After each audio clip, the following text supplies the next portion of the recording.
Okay, guys, I have to do a part two because I forgot to put more evidence that's actually really relevant of the actual post office that the employee stole the money.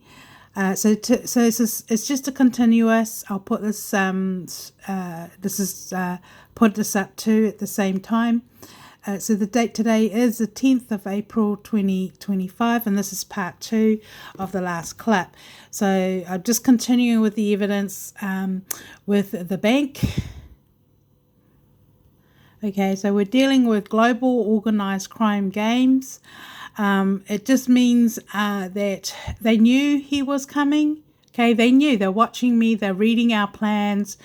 And it's not my family. My family do not have access to internal emails or to my hacking on my phone or proxy hacking, and they can't do that.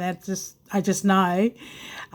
So it's definitely not family violence, but this is exactly what I've gone through when I was working for my employer, where there were actually several perpetrators linked to me while I was working in my environment at work. Okay, I didn't know that, but I felt it, but I couldn't prove it. It was like my words against them. So it's the same kind of scenario. And so the money he put in was quite a bit of money. But if you if you listen to Amy Denton, she's actually referring to me. They know my financial situation. So it clearly shows that they knew that he is in a difficult situation. They knew that I was going to help him. They're watching my bank account. They're watching me doing, and they're like, I also knew that they were trying to, watching me closely and then trying to have something against me. Okay, so that's illegal. But like I said, they can't have anything against me because I'm not breaking any laws, and I wouldn't break the law, intentionally. But there is nothing I'm doing wrong. I am helping somebody in need. It's an emergency.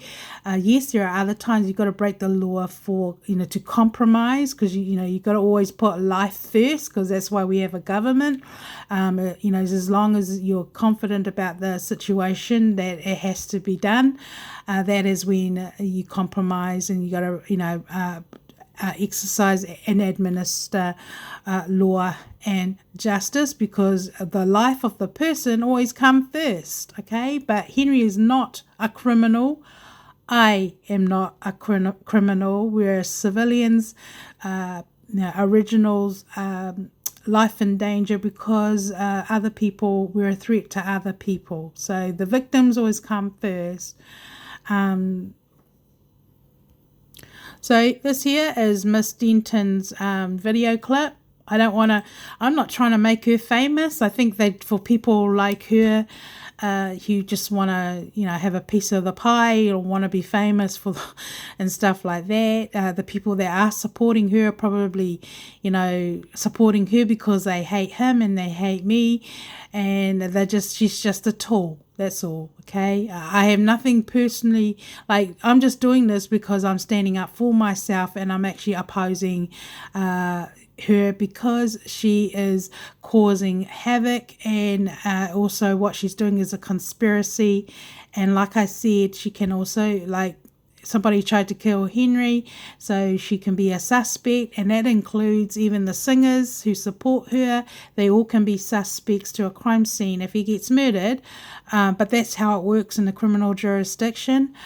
So this here, she put out, but everything is premeditated. Okay, all I can say is just listen to it. For me, I just see it, someone's tipped you out, and it's just confirmation to me that you knew he was going to get sabotaged, because they know exactly what we are doing. They are glued to everything what I'm doing. But what she is doing is illegal. What I am doing is not illegal. I'm opposing her. Okay. Okay, everyone, this is the bank where Henry, this is actually his mum, right? And this is the bank where he posted the money, okay? Okay, so this is the bank here, okay?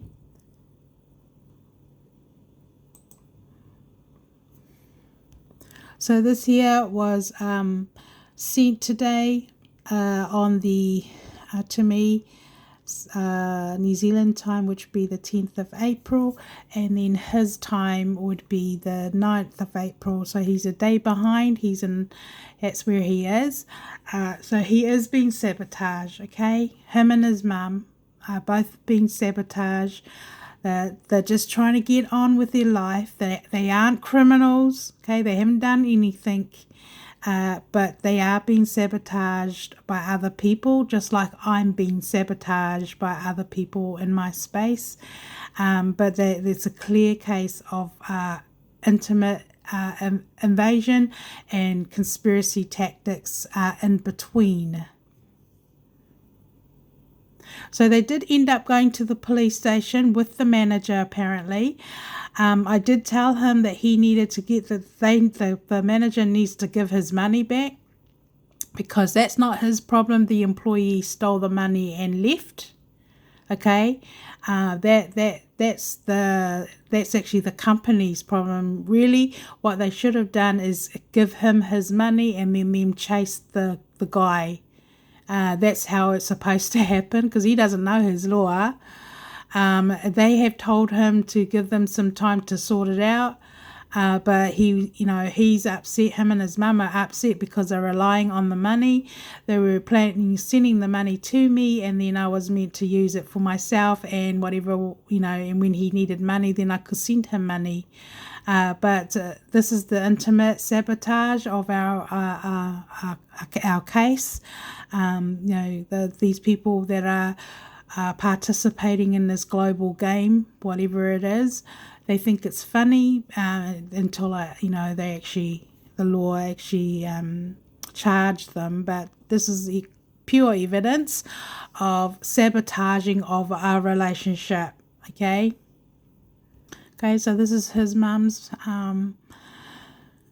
one of her first transactions. She was trying to send me 3 times. Okay, that's her bank account. So everything is legit. And so what actually happened on the day that Henry went and posted the money at the post office, he honestly, he is, I can't believe how clueless he is with some things. I thought he knew, he does know a lot of things, but you got to keep in mind he hasn't lived the civilian life, so he's not really familiar with his rights as a client. Like, I don't think he's ever had to do all this himself, because he's always relied, on his money and stuff like that. So he doesn't know what exactly to expect and ask, personally when you go to the counter. And you find most people in the business aren't helpful anyway, but if you're targeted, they have no intentions of helping you anyway. So this is the actual bank his mum's money came from, okay? And I went to BNZ twice. Oh, sorry. Yeah, I think twice. I did. To follow up to see if any transaction had come through. They said nothing came through. So he's had some very frustrating time. But when an individual is targeted like I have, they're glued. They're glued like a thorn in the flesh wherever you go, and that is what everyone has used me for, like a product, like an app. And quite clearly Henry Cavill's going through the same situation. This public game thing, it's all the opposing allies all joining forces over the victim, because they want to, obviously choose, who marries who, blah, blah, blah, and trying to force us. But it's behind it is because of monetary value reasoning, or they're just they don't want the past to be dug up. Okay. So we're dealing with illegal civil aviation gradually stealing. Okay. So excuse me, this was actually happening also in the office. Like I knew I was glued to Louise Holloway and Renee Nate and maybe even June Tupe. So I was walking around. I mean, there were others, okay? There were others, but they knew what they were doing. And I was like left in there, and everything that I went through in there alone, it was just so inhumane. I knew it was happening. They were setting me up, okay? But that's what they do to individuals like myself. I'm a single professional female in the office at the time, and that's why I was suing PSA, because they left me in there. I don't care what excuse they may have. I don't care if the people are dead. That is not my fault. That has nothing to do with what I suffered and what they allowed to happen. And that is why I sued the the Public Service Association, because twice they have let me down. So that is a very serious criminal case. At that point in time, there was sufficient evidence for them to take my employer at that time to court, but they didn't. They left an innocent civilian in there. They may have all the illegal reasoning, but it's not legal. I'm telling you, they've got nothing substantial to excuse the fact that they didn't intervene and take me. They could have taken me out. That's one thing they could have done, was take me out, or transfer me to another court, but they left me in there. But that is what happened, and according to the law, that is, I do have a very substantial evidence against Public Service Association, because they did nothing, absolutely nothing. And the last time I heard from them, from the courts, is that the judge was making a decision which jurisdiction the Public Service Association was going to go. Whether, I don't know, that means the judge is deciding what to do with the case, whether it's going to be a criminal case or fine them, and because it's a criminal case. So that's up to the judge to decide, and I'm still waiting to hear from that. When a corporate body is being sued, the reason why you go through the civil jurisdiction, it is because that allows them, give them a chance to make things right before it goes to criminal. Because it will, like, even if I die and I don't make it, they'll still get charged and go to criminal. It doesn't matter. I made sure of that. But what will happen is that, because also keep in mind, they are being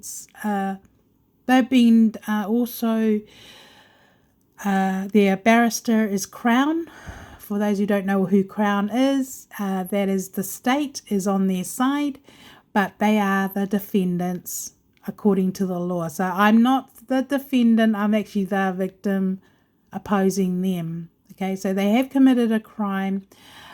So the judge has to determine, they're lucky because I haven't pressed criminal charges on them yet. And hang on a moment, while I'm on this, I might just, okay, so this is my last transaction. Is it my last? Yeah, it is. February the 14th, okay? The reason why I have to do this, because I believe this is what they are doing with the third party thing, okay? My court case is worth a lot of money, and they are actually inciting, okay? So my court case is not a secret, okay? So that's why I might as well do what I'm doing. I wish I could, I was thinking, if I had done this going backwards to 2010, where I was doing both, I know I mentioned that already, I believe a lot of people would have a better chance at saving themselves. Okay, so this is my last transaction from the public services, okay? And I have found that the court staff are lying to me. They're either lying to me or they're doing nothing.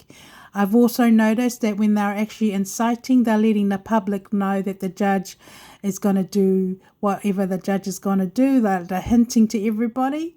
So that is really serious. That's a breach. They're using, coding the individual, like this is her surname, this female.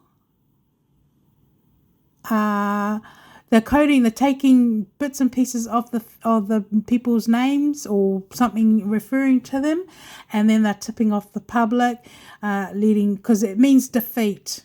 That's why they're doing what they're doing. And then this is where all the criminal alliances from the public personally attacks individuals. They will steal secretly. They will do anything to help them. Okay, so that's what they've done to me historically, but they're not only doing that, but they're also stealing secretly, like anything monetary secretly. You get what I'm saying? But this is my last transaction for PSA, and I made a memo for the judge to follow up, and this is this is one of the transaction. That she said she had given the hard copy of the memorandum that I'd submitted. That's what she meant. That's it's also now it's been put before Judge Sussex. Okay, so I'm still waiting on that, and so I just told her I responded to her email.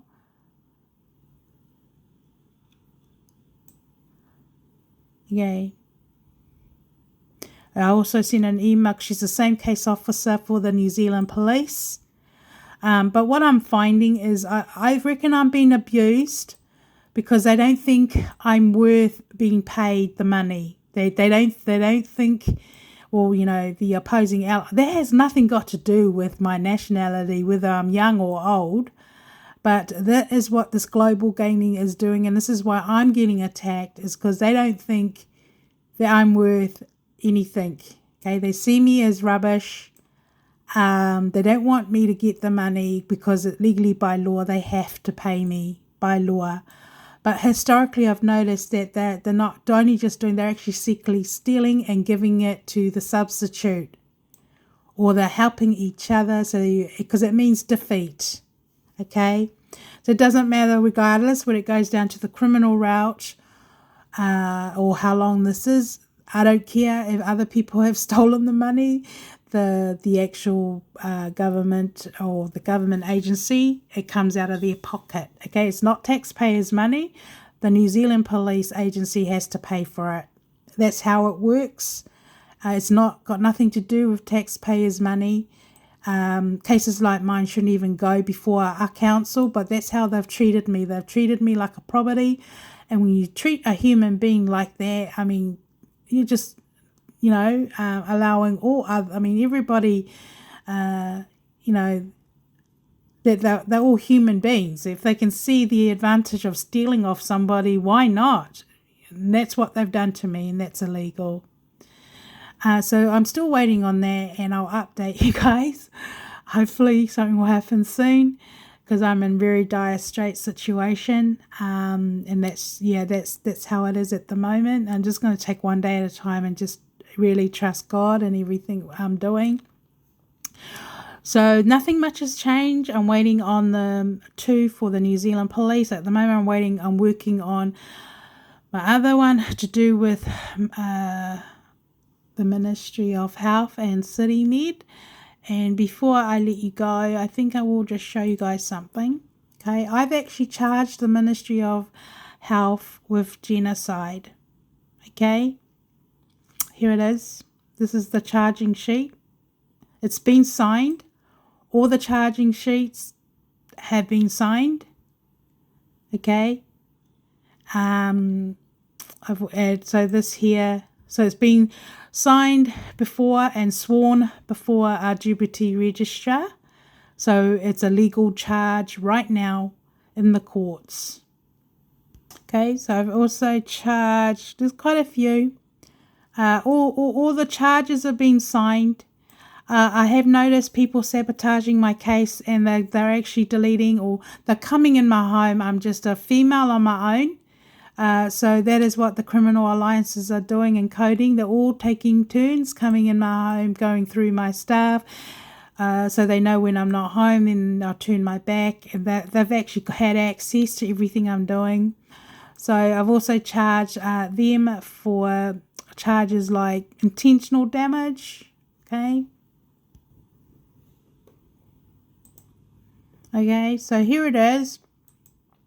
So I'm just going with the next process with the Ministry of Health. Hopefully, my situation is very dire straight at the moment, and I'm just taking one day at a time. But these are the signed documents. See, this is what a charging sheet looks like. I drafted it all up myself using the court's the actual documents and that. So see, this I've signed it.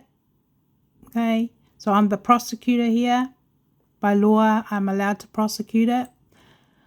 I'm the whistleblower apparently, so I'm the enemy to them. But you know that is not good.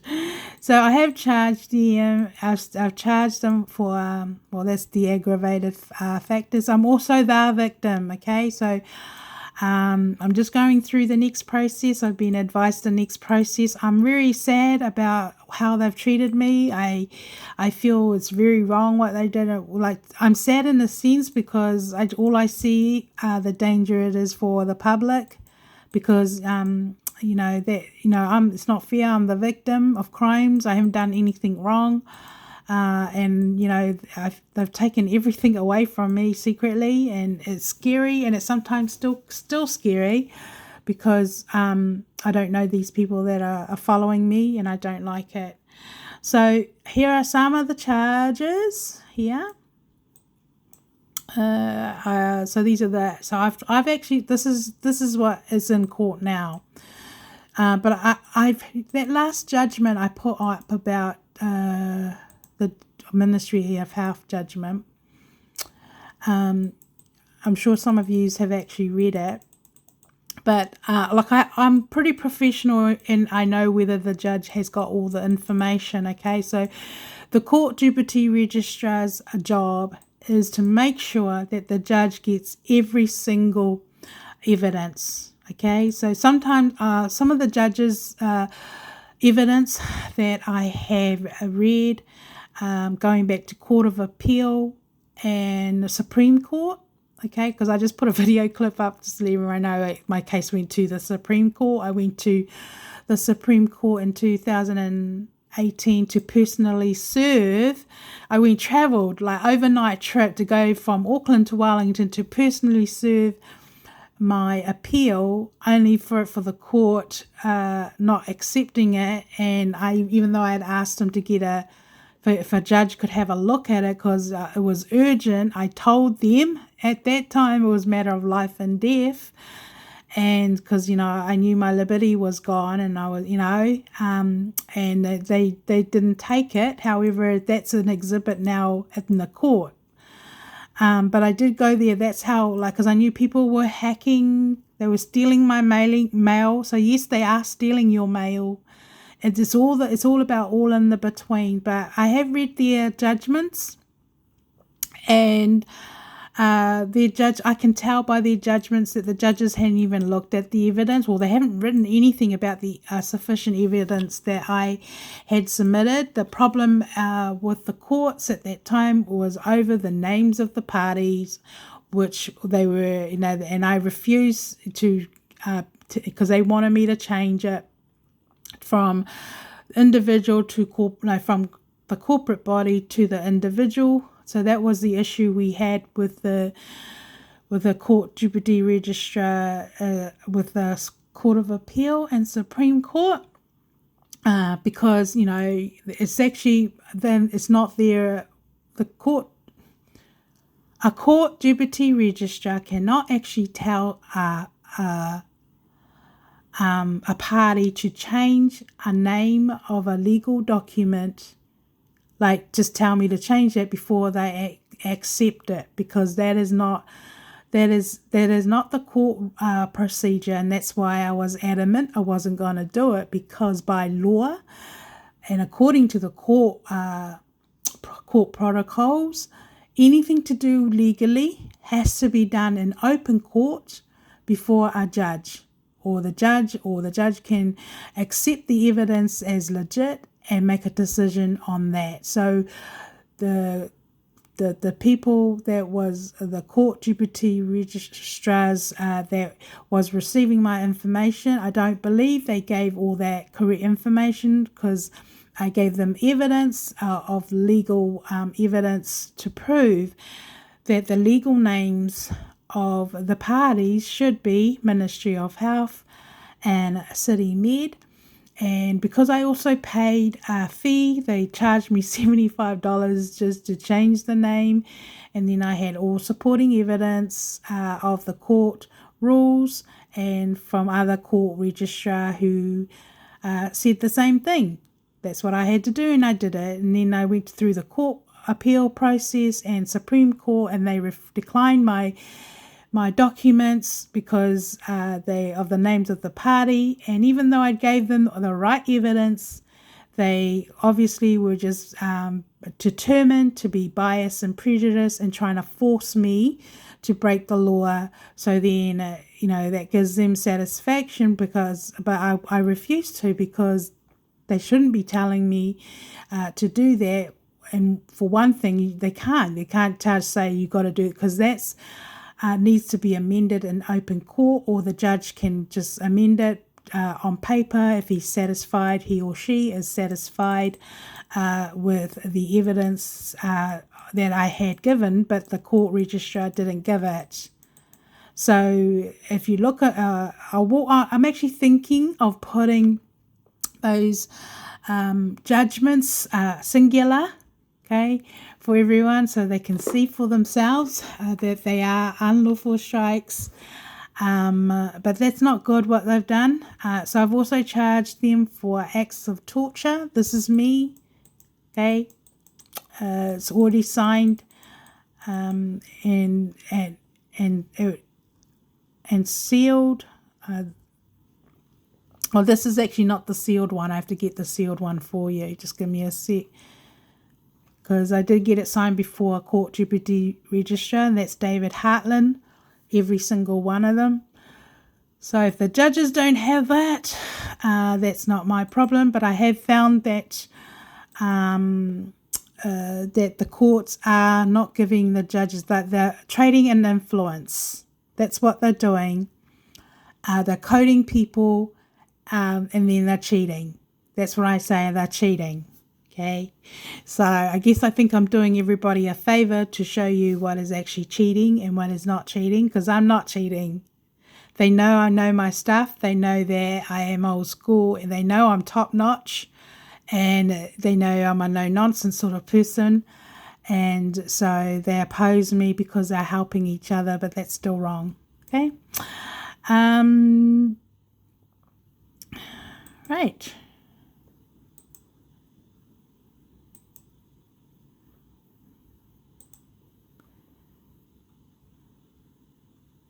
I do have the sign. Just still going. I'll finish up with this one soon. I do have the signed ones in here because I got it sworn.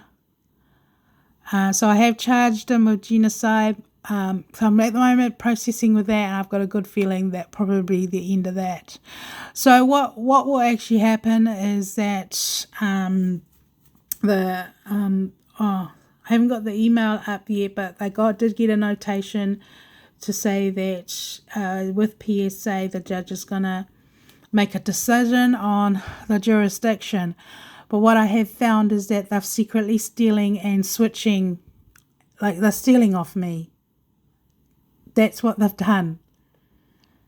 So I'm going to oppose that and try. I feel I have no choice but to go in the moment for my own sake and for the safety of others, and also a learning process to save other people too, I guess.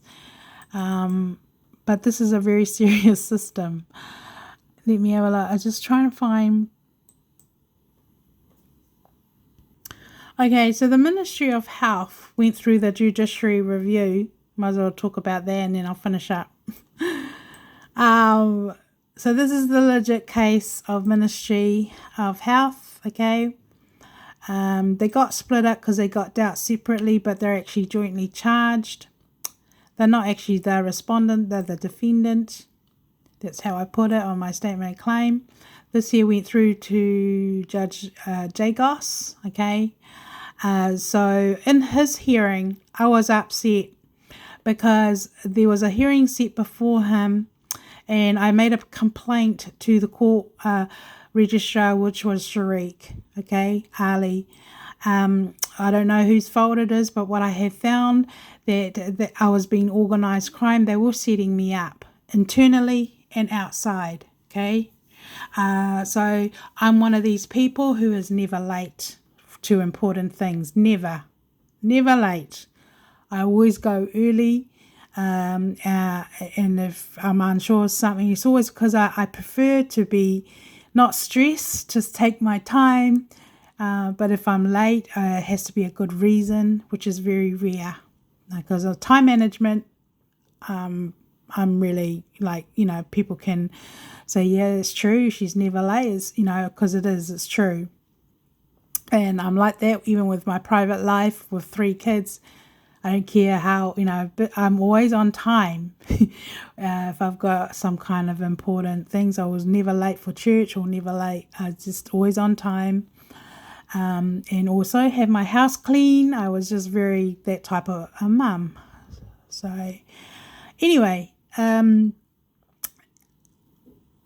wasn't happy because the hearing, they stretched out the case, obviously. The different judge, so there's heaps of judges in all my cases. I don't know what they were thinking about, but anyway, so there was just another case where I didn't turn up, and I turned up, but I was like maybe an hour early.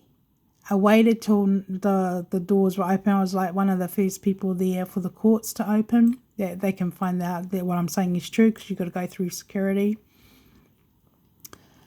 And then there was no name on the board, so I didn't know where my case was. So I had to wait for the civil counter to open. Okay, so it would have been 9 o'clock. And then I waited then I went and asked them about my case, where it is, because I couldn't find any on the board. And then I had to wait for the female to find it. I think I already said a video clip about it. And then she found it for me. And then I went straight to the court. And by the time I got to the court, they said that it was closed. The court had finished. And it would have been about 9:10, 9:15, because it's just, so I went straight there. And it was just the court registrar. And I was like, you're kidding? And they said, well, there was no appearance. So they've put me like no appearance.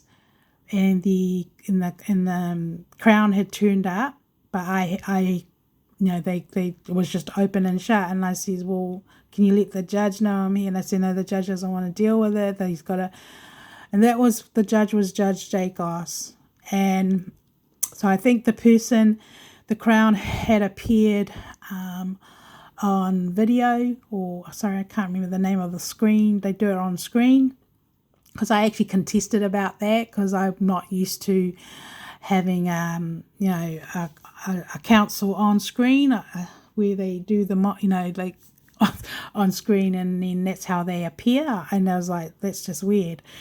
But anyway, that was a new court system. I actually put a memo that I didn't agree about counsel doing that. I felt counsel needed to be an appearance in court. I mean, come on, they got a lot of money. They can just fly and come to court. But she wanted to appear in court on screen. So this is the new court system. Right? I'm quite sure I got a video clip on that. So with that, I missed out, and for that reason, I missed out. And then, so the next court hearing we had with Judge Jagos, she turned up, but she was on screen.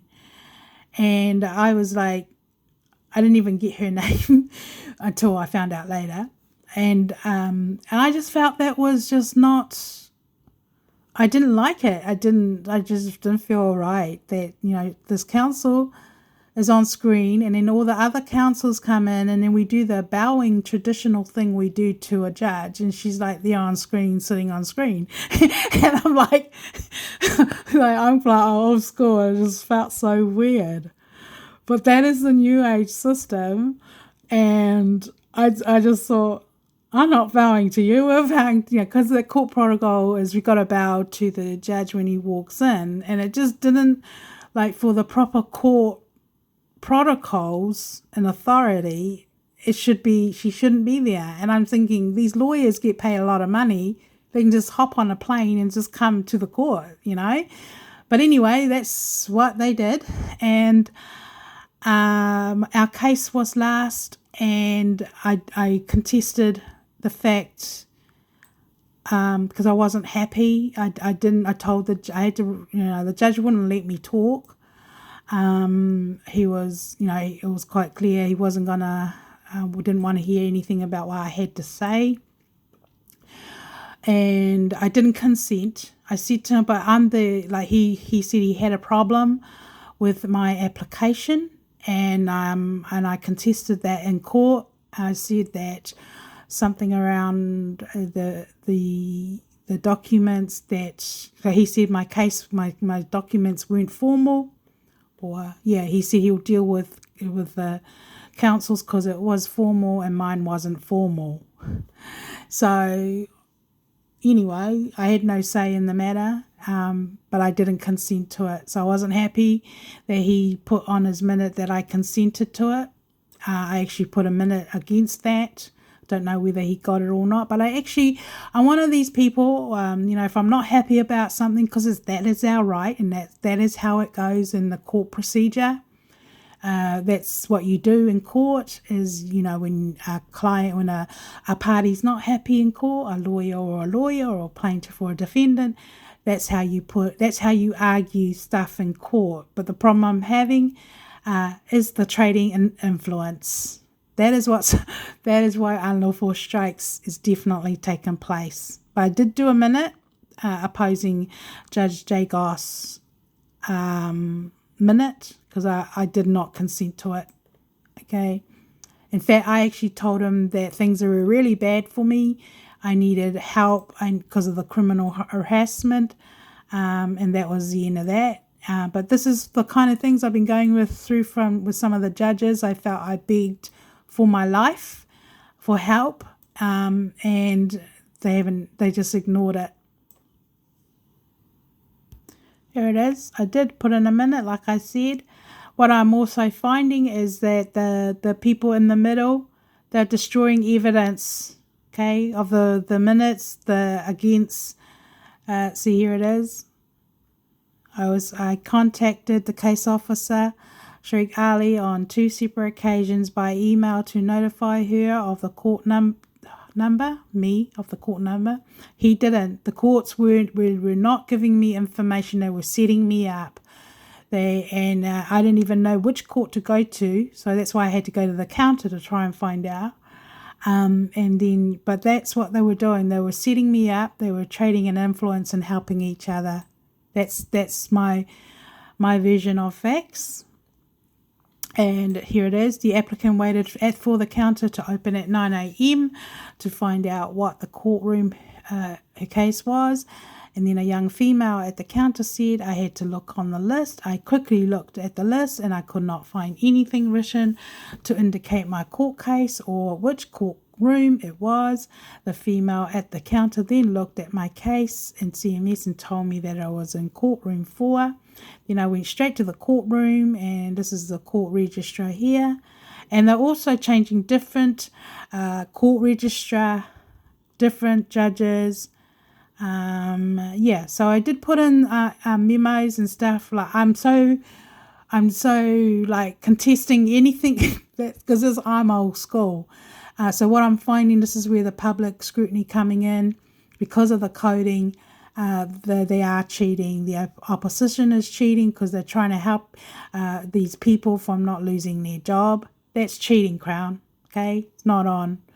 And it's very embarrassing too, because things like this can backfire anytime. But that is my personal experience of what I've gone through, and it's probably why I'm getting cyberbullied, because everybody's trying to support and protect each other's job, but that's not right. And people shouldn't be glued to me and into everything I am doing. So my case, really, by law, it's crimes against humanity. Okay, because I've exhausted the case, the court system, and so we'll just carry on. So it's quite clear that on the judgments, the only way a judgment is fraud, or these kind of things happen, is because they're either trading in influence, or you're going through what I'm going through. And there is no such thing as a death row in New Zealand, okay? So, like what's happening to me shouldn't be happening. And I know I'm very, very sure I'm not going to die anytime soon, because I just know. But I do believe that I'm supposed to be doing this, and I'll just carry on with life and see what happens. All right, so we are dealing with a really evil spirit of a whole lot of people. We're dealing with a one alliance of all kinds of people. What makes it more dangerous is it's global. So I really don't have much choice, because it doesn't matter how private I am, they're into everything anyway. So read your circumstances correctly, because what's happened to me can happen to anybody. Anybody. I'm not joking. But it's better to know what to do than not to know what you can do, if you know what I'm saying. But it is heinous hate crimes. And I